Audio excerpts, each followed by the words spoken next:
어제 윤석열 대통령이 이번 총선에서 낙선하거나 낙천한 낙선자들과 만났습니다.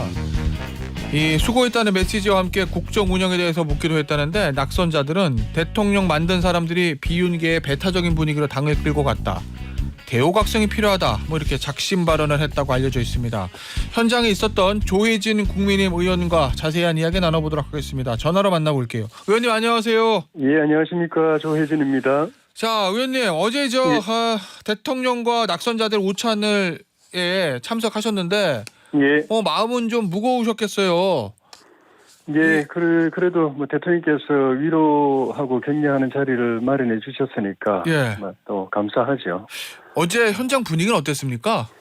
그냥 특별한 건 없었고요. 통상적인 그런 위로 자리, 보통 일반적인 그런 이제 격려 자리, 예. 그런 분위기였습니다. 이 낙선인들 한 5분 정도가 예, 얘기를 했다고 했는데 대통령에게 예, 총선 참패 아무래도 다 거기 이제 낙천한 분들이잖아요. 예. 총선을 왜 졌는가 이런 부분에 대한 얘기들도 좀 있었습니까? 우리가 정권 되찾아오고 나서 앞으로 5년을 어떻게 할 것인가를 놓고 예. 문재인 정권이 5년 동안 했던 거하고 반대로만 하면 된다라고 그때 이야기를 했었는데 예. 지난 2년 동안 우리가 과연 그렇게 했었는가 그런 문제 제기가 있었는데 그건 다른 말로 하면은 우리가 그렇게 지적해놓고 우리가 똑같이 한 것 아니었느냐 예. 이런 지적도 있었고 그다음에 같은 그 당 내에서 목소리가 다르다고 해서 예. 다른 이야기를 한다고 해서 내부 총질한다고 그러고 공격하고 배척하고 내치고 했던 그런 것들 그리고 그걸 통해서 이제 당 내부를 편가르게 하고 네. 했던 그런 것들도 패인 중에 하나가 아니었던가. 전체적으로 지난 2년 동안에 우리 당정의 운영이 근본적으로 문제가 있었다. 예. 그 심각한 문제인식이 있어야 된다. 국정 운영, 앞으로는 국정 운영에서 좀 다양한 목소리를 반영해야 된다. 그리고 당 지도부 구성이나 당 운영도 지금까지와는 완전히 다르게 가야 된다. 이런 문제 지적이 있었습니다. 그 의원님 보시기에 어제 여러 나왔던 얘기들 중에서 예. 가장 대통령에게 직접적으로 쓴소리를 한 발언은 어떤 게 있었습니까? 좀 말씀하신 것처럼 대오각성해야 된다라는 표현 같은 거. 예. 좀 전에 말씀드린 것처럼 지난 2년 동안에 우리 당정 운영이 근본적으로 문제가 있었다. 심각하게 그 문제인식이 있어야 된다. 그 중에서도 또 편가르기, 또 당내 다른 목소리 배척하는 거, 내부 총질이라고 공격하는 거, 이거는 결국은 친윤, 비윤, 이렇게 가르는 것들, 그걸 이제 주도한 사람들이 소위 말하는 윤핵관 같은 사람들 예. 해왔으니까 그런 부분이 대통령께서 듣기에 제일 좀 아픈 부분이었을 수 있겠습니다. 예, 결국 그 발언에 대해서 오늘 아침 이제 조간신문 보면 역시 예. 이준석 대표를 당에서 나가게 하는 과정 그리고 예. 지난 전당대회에 있었던 연판장 문제 그런 것들을 애둘러 지적한 것이다라는 해석이 딸렸던데 그 얘기가 나왔을 때 대통령의 반응은 어땠습니까? 특별한 반응은 없었습니다. 그냥 듣기만 하셨고 예. 인사 말씀과 마무리 말씀 두 번 하셨는데 예. 그 말씀 가운데도 그에 대한 어떤 코멘트라든지 그런 건 없었습니다. 예. 대통령이 어제 저부터 성찰하겠다 그러면서 목례를 하면서 낙선자들에게 고개를 숙였다. 그러니까 사과라는 단어를 쓰진 않았지만 사과의 의사를 밝힌 거나 마찬가지다. 이런 언론의 해석들도 있던데 어제 대통령의 얘기들 중에서 가장 좀 귀를 꽂혔던 얘기는 없었습니까? 지금 말씀하신 그 부분이나 예. 여러분이 그 어려운 선거를 치르는데 정부로서 별 도움이 못 된 걸 미안하게 생각한다. 그런 말씀 정도가 좀 의미 있는 정치적 메시지가 아니었을까 생각합니다. 알겠습니다. 예. 이 조희진 의원은 어제 발언 안 하셨죠?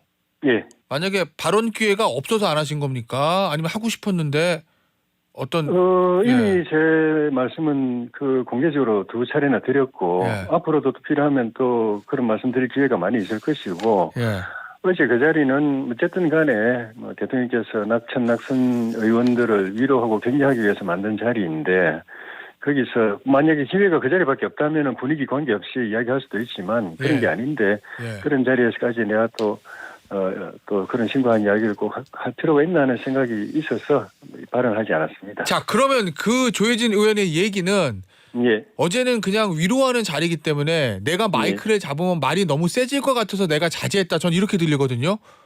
그럼 어제 그럴 수밖에 없죠. 제가 기존에 두 번 기자회견을 통해서 드린 말씀도 제 기준에서는 상식적이고, 그 일반적인 민심을 대변한 거지만, 지금까지 우리 대통령실이나 정부, 당의 분위기나 태도를 보면은 그런 상식적인 말조차도 굉장히 아프게, 소위 말하는 좀 강경한 목소리로 들릴 수도 있는 그런 상황인 거죠. 알겠습니다. 자, 그러면 어제 만약에 마이크 드렸다면 무슨 얘기 하셨겠어요?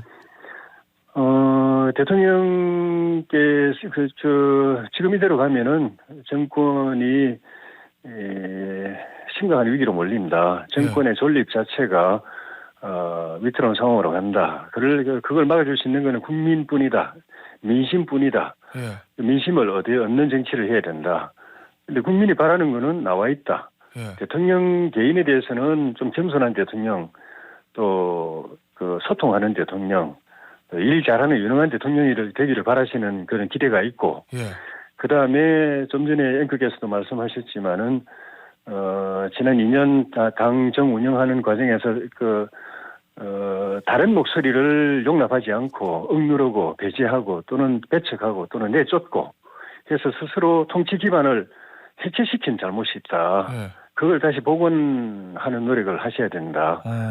그리고 장기적으로는 정권을 안정적으로 가게 만들려면은 대선 초심으로 돌아가야 되는데 0.73%로 아슬아슬하게나마 집권 가능하게 했던 거는 결국은 우리 당이 그 당시 지향했던 것이 중도라든가 또 합리적인 진보, 또 2030 젊은 세대, 또 호남 이런 국민들까지 끌어안으려는 노력을 했기 때문에 그런 결과가 나왔던 건데 다시 그 노력을 해야 된다, 하셔야 된다. 그 말씀을 그런 인식의 변화를 인사라든지 정책이라든지 당의 운영이라든지 이런 걸 통해서 보여줘야 된다. 그 이야기를 하고 싶었죠. 알겠습니다. 의원님 아까도 말씀하셨지만 두 번 기자회견 통해서 말씀하셨는데 총선 과정과 총선 후 두 번 있었습니다. 총선 후에 이 얘기 하셨어요. 1, 2주면 당과 대통령 운명이 결판 난다. 이거 무슨 얘기예요? 그러면 1, 2주 동안 총선 이후에 한 2주, 한 4월까지 당과 대통령의 방향을 잘못 잡지 않으면 더 큰 위험에 빠질 수 있다 이 얘기인가요? 예정되어 있는 코스는 탄핵입니다. 민주당이 그걸 공언을 했죠. 선거 기간에 이미 공언을 했고. 잠깐만요. 그럼 대통령이 만약에 4월 안에 바뀌지 않으면 민주당의 대통령을 탄핵으로 몰고 갈 수도 있다? 바뀌든 안 바뀌든 민주당은 그 방향으로 추구를 할 겁니다. 왜냐하면은 민주당은 대선 정권 교체 대안이 이재명 한 사람밖에 없는 유일 지도 체제를 구축했잖아요. 지난 공천을 통해서. 경쟁이 될 만한 싹은 다 잘라버렸잖아요. 이재명 대표 한 사람만의 그 체제, 이재명이라는 사람이 만약에 문제가 생기면은 대선 치를 수 없는 체제를 만들었잖아요. 정치적으로 말하면 옥새 체제를 만든 거죠. 그런데 지금 재판 절차가 특별한 변동 없이 돌발 변수 없이 예정대로 진행되면은 앞으로 남은 3년, 대선은 3년 남았는데 그 이전에 이재명 대표가 대통령 출마 피선거권이 상실될 가능성이 제가 볼 때는 90% 이상입니다. 그러니까 이재명 대표가 3년 이후에까지 살아남아가지고 대선 치를 가능성이 별로 없다고 보여지면은 그 전에 대선 치르려고 하는 게 민주당의 정치의 목표일 수밖에 없고, 그러려면은 대통령 임기를 단축시키는 방식을 채택하겠죠.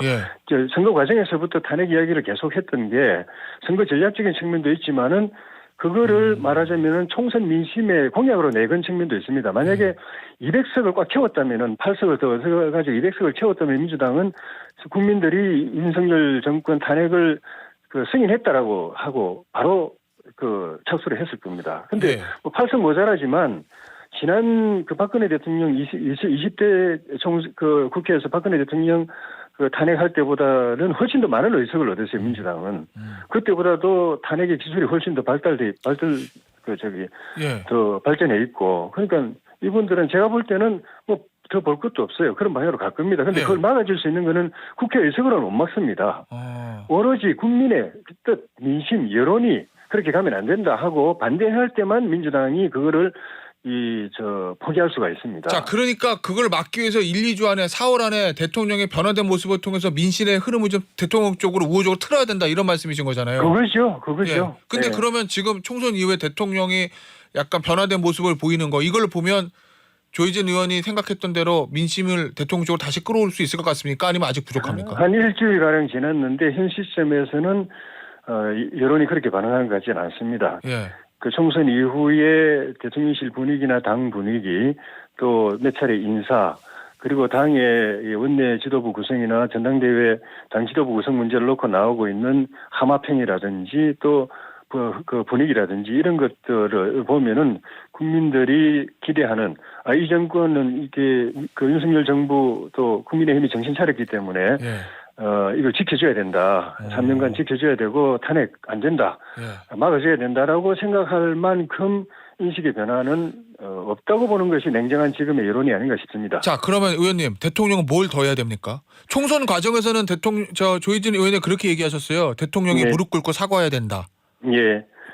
뭘 더 해야 됩니까, 여기서 대통령? 어제 청와대 오찬에서도 그런 유사한 발언은 있었지만은 국민들 앞에서 이 지난 2년간의 국정 운영, 당 운영, 그리고 지난 총선에서의 총선 민심 이런 거에 대해서 정확하게 직시하고 통찰하고 그걸 그대로 민심을 그대로 받아들이고 그동안의 잘못에 대해서 인정하고 예.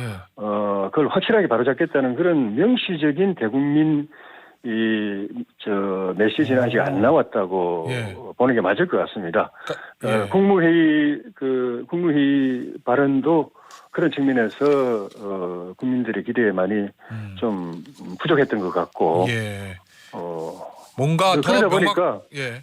그렇다 보니까 지금 당에서도 대통령 저기 원내 지도부 구성 문제나 당 지도부 구성 문제, 전당대회를 앞두고 예. 대통령을 이런 이 역대급 참패를 통해서 정권 심판에 몰리게 하는데 책임이 있었던 사람들이 그에 대해서 책임을 인정하거나 자숙하거나 뭐 반성하거나 하는 게 아니라 오히려 더